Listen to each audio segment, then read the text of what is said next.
जैसा कि आप जानते हैं कि श्री गोवर्धन पूजा है ना। गोवर्धन पूजा, गोवर्धन पूजा क्यों? आज के दिन भगवान श्री कृष्ण ने गिरिराज गोवर्धन की पूजा की। तो गोवर्धन पूजा के पावन दिवस पर आज महिमामृत प्रभु हमारे बीच में हैं। लोग इनको MP सिंह के नाम से भी जानते हैं। तो इनका आज गृह प्रवेश है ना, गृह प्रवेश यहाँ पे हो रहा है ना। गृह प्रवेश के शुभ अवसर पे हम लोग यहाँ एकत्रित हैं। हरि बोल, हरे कृष्णा कृष्णा कृष्णा हरे हरे, हरे राम राम राम हरे हरे। तो गृह प्रवेश है, किसका प्रवेश हो रहा है बताइए? भगवान का प्रवेश हो रहा है ना। वृंदावन से राधा कृष्ण आए हैं, भगवान प्रविष्ट कर गया इस घर में, है ना। और आज के दिन गोवर्धन पूजा के दिन प्रविष्ट किए हैं, ये भी विशेष बात है ना। यादगार रहेगा 2021 गोवर्धन पूजा।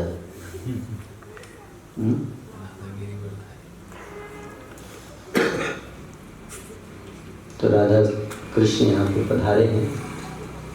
नाम भी रखा राधा गिरधारी हैं? तब तक तू आए थे, नाम भी रख दिया राधा गिरधारी। राधा गिरिधारी, अच्छा है गिरिधारी। भगवान ने गिरिराज गोवर्धन को आज धारण किया, आज नहीं कल, है ना। गिरिराज आज पूजा हुई गिरिराज गोवर्धन की, और पूजा के बाद भगवान श्री कृष्ण ने सारे ब्रजवासियों को साथ लेकर गिरिराज गोवर्धन की परिक्रमा की। गिरिराज गोवर्धन की परिक्रमा की जो प्रणाली है, जो परंपरा, इसको भगवान श्री कृष्ण ने ही स्थापित किया। सबसे पहली परिक्रमा गिरिराज गोवर्धन की किसने किया? भगवान श्री कृष्ण ने स्वयं। उससे पहले किसी को भी पता नहीं था कि इनकी परिक्रमा करनी चाहिए।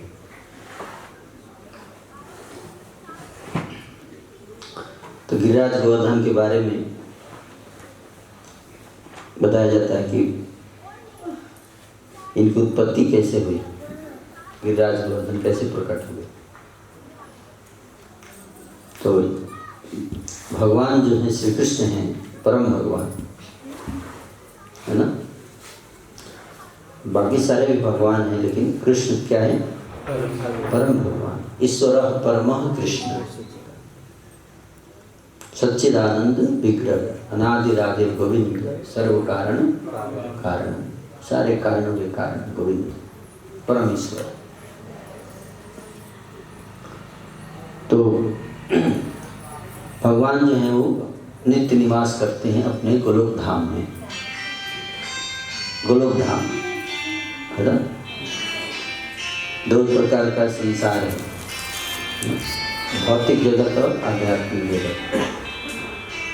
तो हम लोग निवास करते हैं भौतिक जगत में, है ना। और भगवान नित्य निवास करते हैं आध्यात्मिक जगत में, है ना। भौतिक जगत और आध्यात्मिक जगत में क्या अंतर है जानते हैं आप लोग? भौतिक जगत में हर वस्तु जो है वो नश्वर है। क्या है? नश्वर। नश्वर। नश्वर का मतलब क्या? नष्ट हो जाएगा एक दिन। एक दिन उसका जन्म होता है और एक दिन वो विनष्ट हो जाता है। कोई ऐसा वस्तु नहीं है इस संसार में जो कहा जा सके कि ये कभी नष्ट नहीं होगा, है ना। काल के प्रभाव से, है ना, काल का प्रभाव रहता है हर व्यक्ति के ऊपर, हर वस्तु के ऊपर। आप नई कार खरीद के लाइए, चलाइए मत, बस रख दीजिए, फिर चलाने की जरूरत, फिर भी वो 25 साल के बाद जाएंगे तो क्या हो जाएगा? नया कपड़ा खरीद के लाई, मत पहनिए, बक्सा में रख दीजिए। अब 25 साल के बाद निकालिए, क्या होगा? खराब हो गया। नया घर खरीदिए, है ना? आप 30 साल के बाद आप जाएंगे, वो क्या हो जाएगा? पुराना हो जाएगा। नई बिल्डिंग बनाइए, कुछ समय तक के लिए रहता है, फिर वो सब नष्ट हो जाता है। कहाँ पे? भौतिक संसार। लेकिन एक और संसार है ना? वो संसार जिसको बोलते हैं आध्यात्मिक जगत, इसको बैकुंठ भी कहते हैं, बैकुंठ लोक। तो वहाँ पे कोई भी चीज़ नष्ट नहीं होती। वहाँ पे हर चीज़ क्या है? सच्चित आनंद, सच्चित आनंद। वहाँ पे न जन्म है न मृत्यु है, वहाँ किसी की मृत्यु नहीं होती है, वहाँ बुढ़ापा नहीं आता है, वहाँ रोग नहीं आता है। वैसा स्थान है जिसको कहते हैं भगवान का धाम।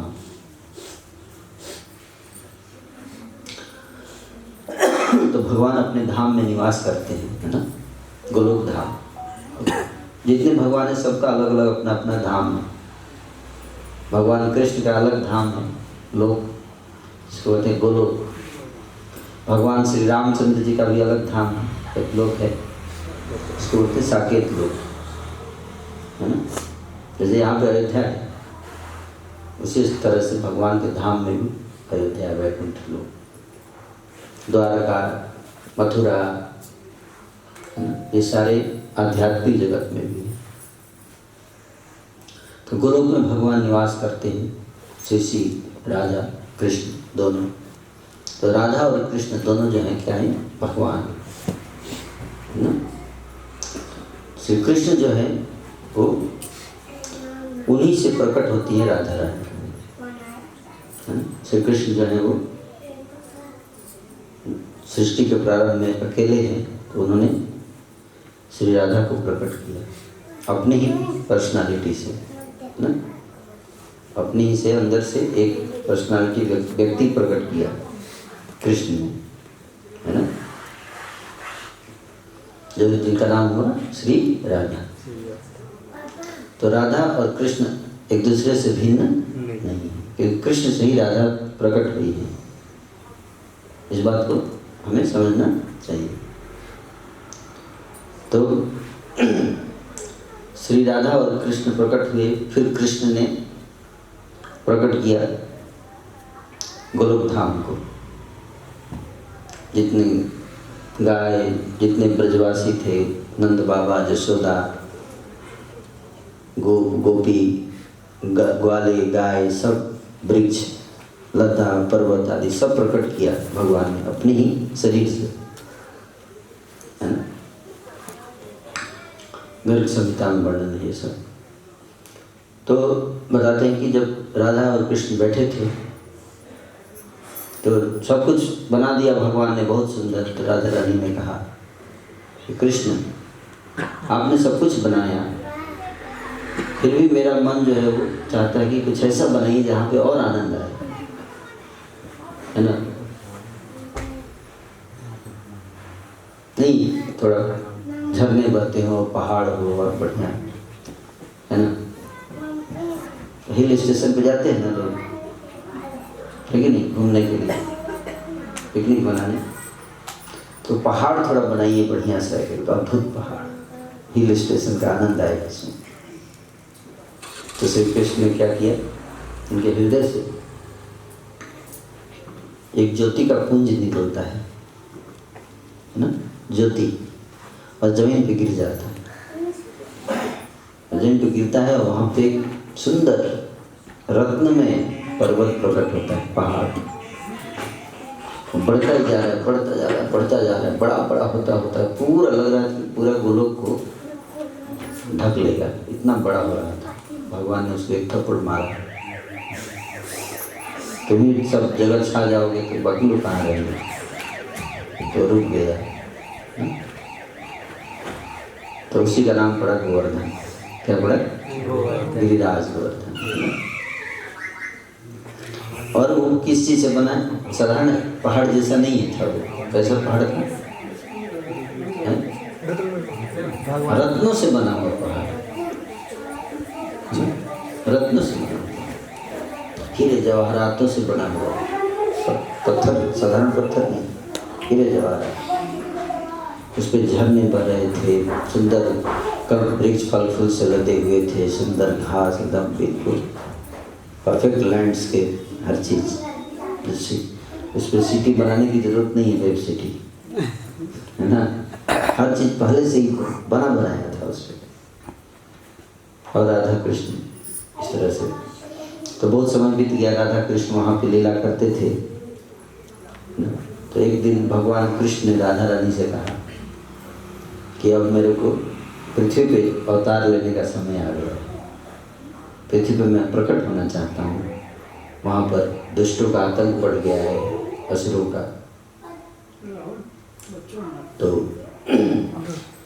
तो राधा रानी से ने कहा कि आप पृथ्वी पे जाओगे हमको छोड़कर, मैं यहाँ अकेले कैसे रहूँगा। तो भगवान कृष्ण बोले कि तुम भी चलो हमारे साथ, है ना, तुम भी चलो। तो राधा रानी ने कहा मैं क्या करने जाऊँगी वहाँ, मैं नहीं जाऊँगी वहाँ। क्यों?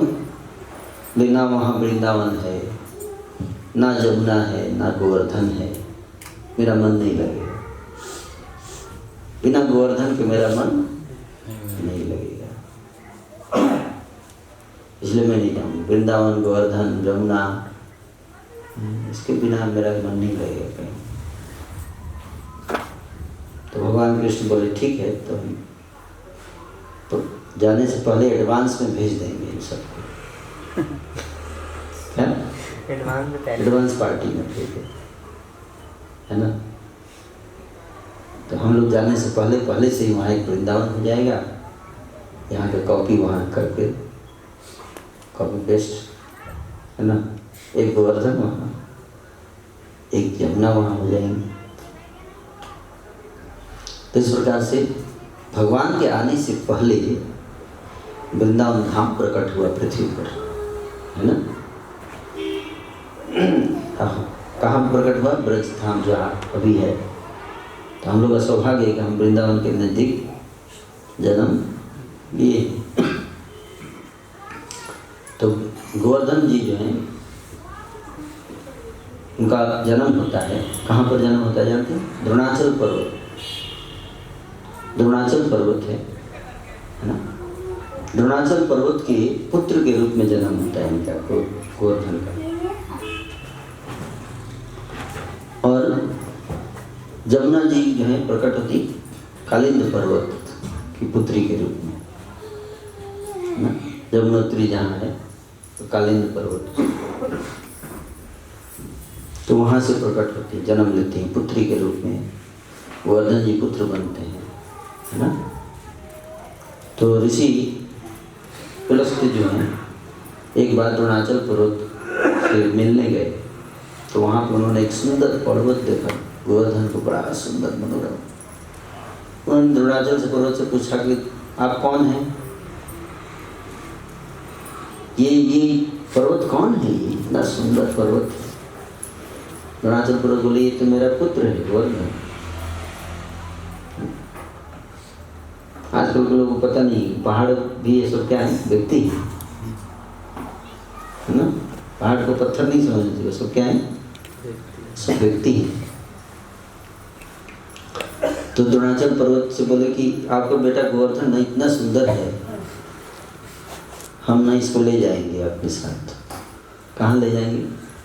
बनारस, काशी। इसी में बैठ के मैं ध्यान तपस्या करूँगा। द्रोणाचल पर्वत रोने लगे, बोले एक ही बेटा है हमारा, आप लेके चले जाएंगे तो क्या होगा हमारा? हम नहीं देंगे, है ना। तो ऋषि गुस्सा हो गए, बोले नहीं देंगे तो क्रोध श्राप दे देंगे। तो द्रोणाचल पर्वत भयभीत हो गए, बोले ठीक है ले जाइए। तो गोवर्धन पर्वत जो है वो बोले ठीक है, मैं आपके साथ चलने के लिए तैयार हूँ, लेकिन एक शर्त है। बोले क्या शर्त है? बोले मेरे को उठाना है आपको और सीधे काशी में रखना पड़ेगा। बीच में अगर कहीं भी रख देंगे मुझे तो मैं यहाँ से 1 इंच भी हिलूंगा नहीं। बोले ठीक है, बीच में क्यों रखूँगा, सीधे ले जाऊँगा। तो उन्होंने अपनी हथेली पर पुलस्त्य जी ने गिरिराज जी को उठा लिया और लेके आकाश मार्ग से उड़ते हुए आ रहे थे। जब वृंदावन में पहुँचे, ब्रजमंडल में पहुँचे गिरिराज जी, ऊपर से उन्होंने ब्रज का दर्शन किया तो उनको याद आया कि अरे हमारे प्रभु ठाकुर जी यहाँ उतार होकर लीला करेंगे, मेरे ऊपर लीला करेंगे, मैं यहीं पे रहना चाहता हूँ, आगे नहीं जाऊँगा। अपने भजन पढ़ाना शुरू कर दिया। भारी लगने लगे। पुलस्त्य जी भूल गए कि उन्होंने वचन दिया था, वहीं पे उतर गए, गिरिराज जी को नीचे रख दिए और फिर थोड़ा विश्राम करके संध्या वंध्या किए, स्नान किए और फिर जब आए बोले उठा के फिर से सोचे थे कि चलते हैं, उठा रहे तब गोवर्धन उठ ही नहीं रहे। गुस्सा आ गया, बोले उठ क्यों नहीं रहे हो? बोले मैंने आपको पहले बोला था बीच में नहीं रखना, अब एक बार रख देंगे तो फिर मैं उठ नहीं पाऊंगा। तो गुस्सा आ गया, बोले तुमको श्राप देता हूँ, रोज तुम एक सरसों के बीज के समान रोज तुम जमीन में धंसते जाओगे। तो उस समय बताते हैं कि गिरिराज गोवर्धन जो हिमालय से भी ऊंचाई ज़्यादा थी। गिरिराज गोवर्धन की जब पुलस्त्य जी लेके आए थे, लेकिन उस समय से आज तक रोज तिल भर धंसते जा रहे हैं, इसलिए गिरिराज जी की साइज जो है क्या हो गया, छोटा हो गया। तो गिरिराज गोवर्धन जो इस प्रकार से कहाँ पहुँच गए, वृंदावन ब्रज में आ गए, है ना। और फिर भगवान कृष्ण अवतार लिए तो किसी कोई जानता नहीं थे। गोवर्धन पे ही घास था, गाय चरने जाते, भगवान गाय चराने जाते थे, खेलते थे, उसी में लीला करते थे, उसी के ऊपर सोते थे, रहते थे, आनंद लेते थे। और हर साल जो है आज के दिन इंद्र की पूजा करते थे ब्रजवासी। इंद्र जानते हैं, देवता के राजा इंद्र हैं, उनकी पूजा होती थी, यज्ञ होता था। तो जब भगवान 7 साल के हो गए, कितने साल के, 7वां साल जब गाया उम्र का, तो 7 साल के जब भगवान हो गए तो वो देख रहे थे कि पिताजी सब लोग यज्ञ की वजह से पूछे कि यज्ञ किसके लिए हो रहा है। सबने बताया इंद्र का यज्ञ हो रहा है। बोले इंद्र को पूजा करने की क्या जरूरत है, हम लोग को खाने पीने का सारा सामान गाय है, हमारा धन है, गोधन, और गायों का जो है वो पालन पोषण गोवर्धन पहाड़ की घास से होता है। तो हम गोवर्धन पहाड़ की पूजा करेंगे, इंद्र की पूजा क्यों करेंगे। सब लोग बोले देखो इंद्र गुस्सा हो जाएंगे तो फिर दिक्कत हो जाएगा, उनको भाजन नहीं, हमें ऐसा गलती नहीं करना चाहिए, सदियों से हम पूजा करते आ रहे हैं। भगवान ने सबको समझा दिया कि नहीं, हम लोग गोवर्धन की पूजा करेंगे आगे से।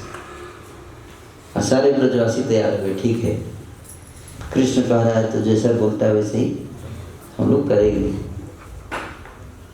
तो गोवर्धन की सारी सामग्री जो भी बना था, भोजन पकवान सब जो इंद्र के यज्ञ की, इंद्र को खिलाने के लिए, वो सब लेके भगवान ने गोवर्धन की पूजा कर दी। गोवर्धन की पूजा बड़े धूमधाम से आज ही के दिन हुई। पूजा के बाद फिर भगवान ने कहा कि अब हम परिक्रमा करेंगे गोवर्धन की। तो सारे ब्रजवासी सब, स्त्री पुरुष सब एक साथ मिलकर गिरिराज की पूजा की भगवान कृष्ण के साथ। और जितने ब्रह्मांड से देवी देवता ऋषि मुनि सब, भगवान शिव भी आए थे बैल पर चढ़ के परिक्रमा करने, उसमें भाग लिए। नारद जी भी आए, सारे देवी देवता इंद्र को छोड़कर सब आए और सबने भाग लिया। फिर जब परिक्रमा कंप्लीट हो गया तो नारद जी सीधे यहाँ से कहाँ पहुँचे, स्वर्ग लोक पहुँचे, इंद्र के पास। बोले कैसे हैं आप देवराज इंद्र? तो सब ठीक है, कल आपका पूजा था हमने सुना।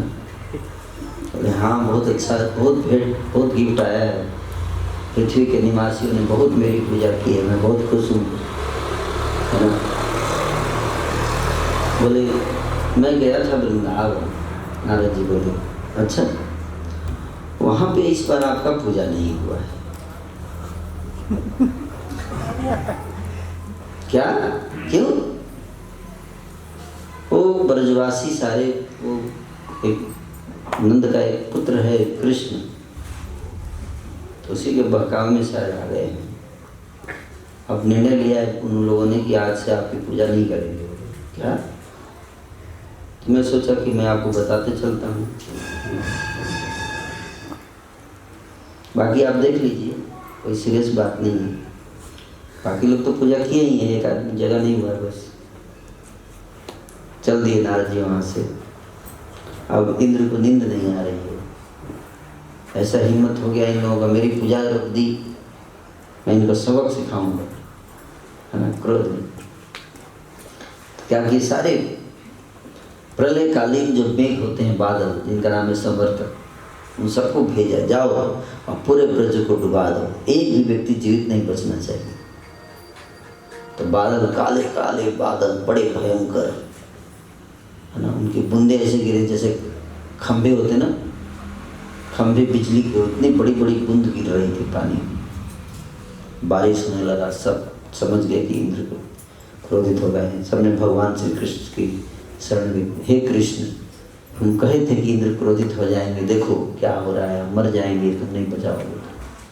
भगवान कृष्ण बोले हम नहीं, गिरिराज जी बताएंगे, गिरिराज गोवर्धन हमारी रक्षा करेंगे। जाके गिरिराज जी के सामने हाथ जोड़कर प्रार्थना की। गिरिराज जी को ऐसे अपने बाएं हाथ की छोटी उंगली पर भगवान कृष्ण ने उठा लिया। बोले सब लोग अंदर आ जाइए।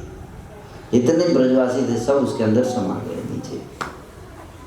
अब बारिश तेज से हो रही थी, बहुत घनघोर बारिश, पानी साइड से आने लगा, घुसने लगा अंदर, ऊपर से गिरने, लेकिन पानी गिरेगा तो फिर साइड से घुसेगा ना।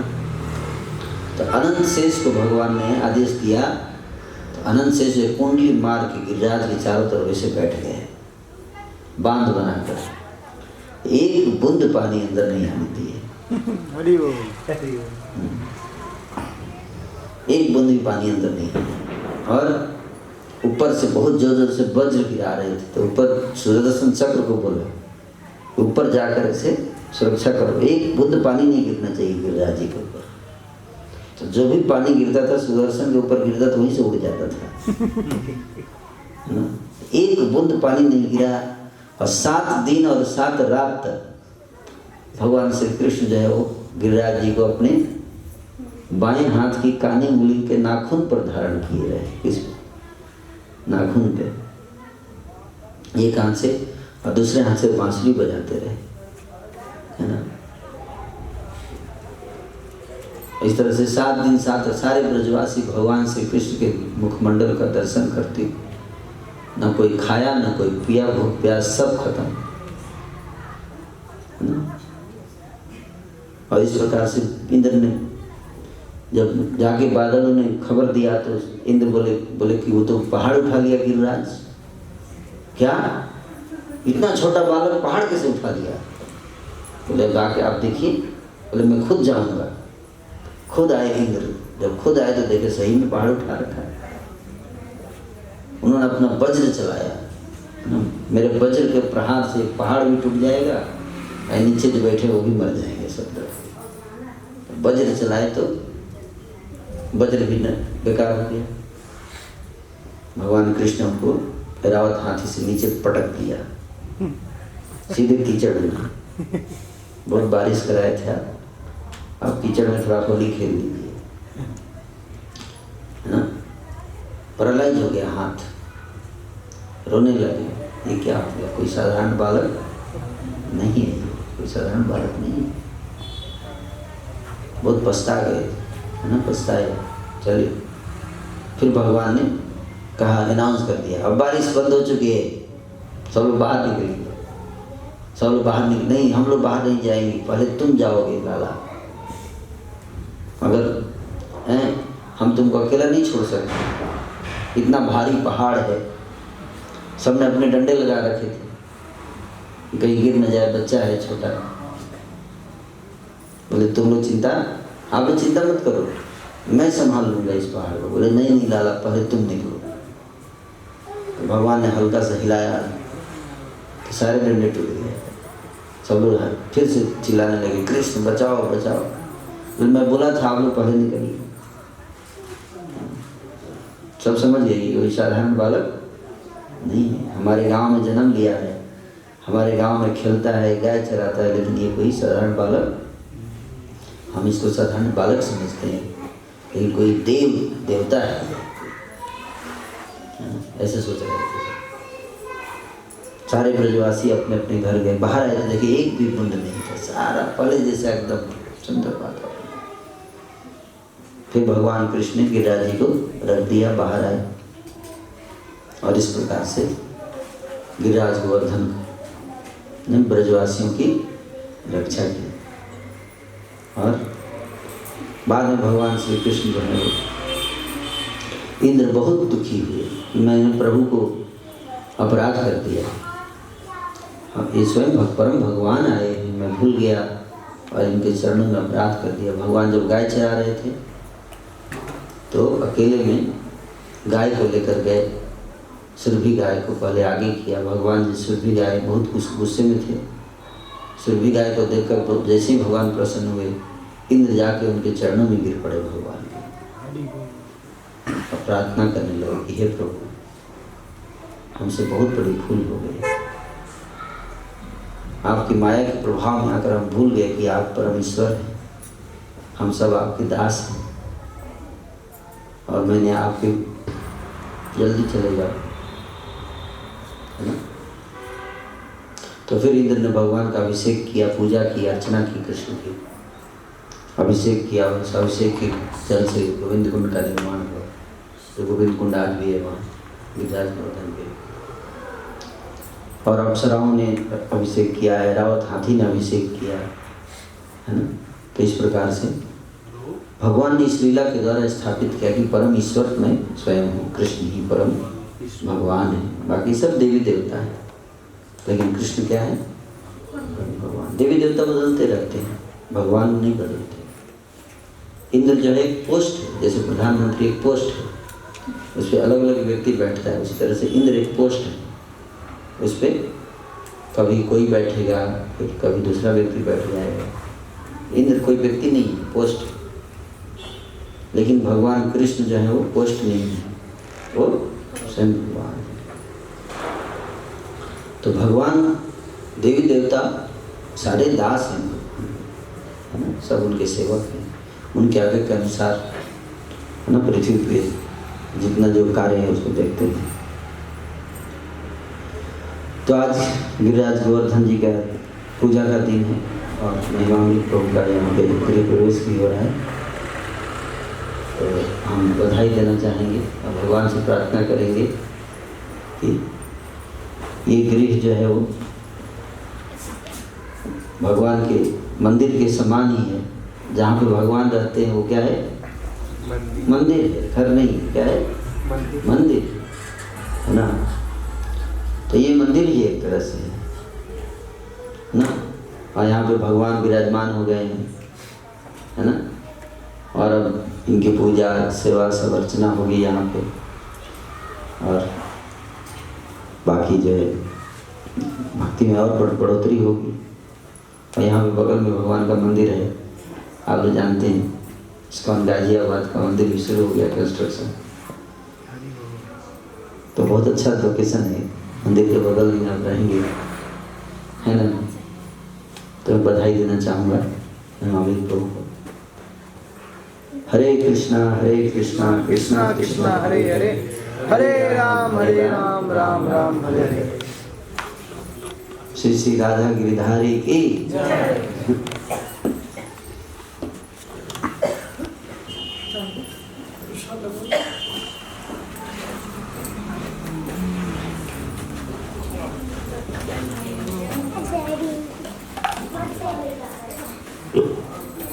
हरे कृष्णा।